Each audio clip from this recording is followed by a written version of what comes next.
भारत और दक्षिण कोरिया के रिश्तों को नई ऊंचाई पर ले जाने वाली मुलाकात। अपने पहले भारत दौरे में दक्षिण कोरिया के राष्ट्रपति ली जे म्यूंग ने प्रधानमंत्री नरेंद्र मोदी के साथ द्विपक्षीय और प्रतिनिधिमंडल स्तर की वार्ता की। फैसला हुआ कि विभिन्न क्षेत्रों में सहयोग को विस्तार दिया जाएगा। खेलों, औद्योगिक क्षेत्र, एमएसएमई, सांस्कृतिक और क्रिएटिव इंडस्ट्री में सहयोग के लिए दोनों देशों के बीच सहमति पत्रों का आदान प्रदान हुआ। साथ ही व्यापक आर्थिक सहयोग आशय पत्र और भारत कोरिया डिजिटल ब्रिज से जुड़े फ्रेमवर्क पर भी हस्ताक्षर हुए। प्रधानमंत्री ने साझा वक्तव्य में कहा कि लोकतांत्रिक मूल्य, मार्केट इकोनॉमी और रूल ऑफ लॉ का सम्मान दोनों देशों के डीएनए में है। साथ ही हिंद प्रशांत को लेकर भी समान दृष्टिकोण है। 27 अरब डॉलर के वर्तमान द्विपक्षीय व्यापार को 2030 तक 50 अरब डॉलर तक ले जाने के लिए कई बड़े फैसले हुए।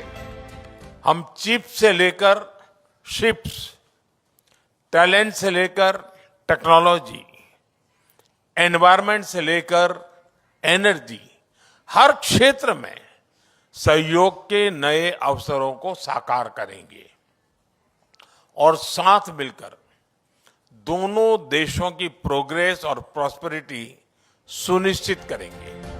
दोनों देश शिक्षा, अनुसंधान और पर्यटन जैसे क्षेत्रों में सहयोग बढ़ाने पर सहमत हुए। भारत और दक्षिण कोरिया के हजारों साल पुराने सांस्कृतिक रिश्तों का जिक्र करते हुए पीएम ने कहा कि 2028 में भारत कोरिया फ्रेंडशिप फेस्टिवल होगा। पीएम ने कहा कि वैश्विक तनाव के दौर में दोनों देश शांति, स्थिरता का संदेश देते हैं। इस अवसर पर वित्तीय प्रवाह सुगम बनाने के लिए भारत कोरिया फाइनेंशियल फोरम की शुरुआत का भी ऐलान हुआ।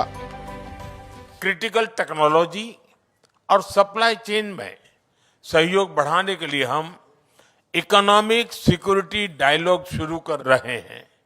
कोरिया की कंपनीज, खासकर एसएमईज की भारत में एंट्री सहज करने के लिए हम कोरियन इंडस्ट्रियल टाउनशिप भी स्थापित करेंगे और अगले 1 वर्ष के अंदर हम भारत कोरिया ट्रेड एग्रीमेंट को अपग्रेड भी करेंगे।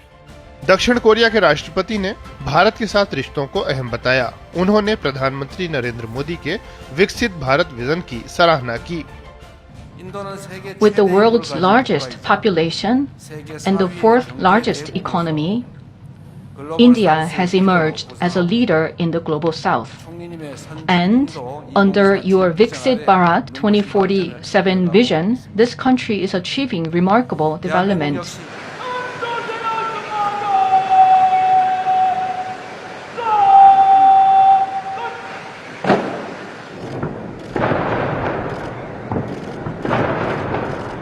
इससे पहले राष्ट्रपति भवन में अतिथि राष्ट्रपति का औपचारिक स्वागत हुआ। वहां उन्हें गार्ड ऑफ ऑनर भी दिया गया। अतिथि राष्ट्रपति ने राजघाट जाकर बापू को श्रद्धा सुमन भी अर्पित किए।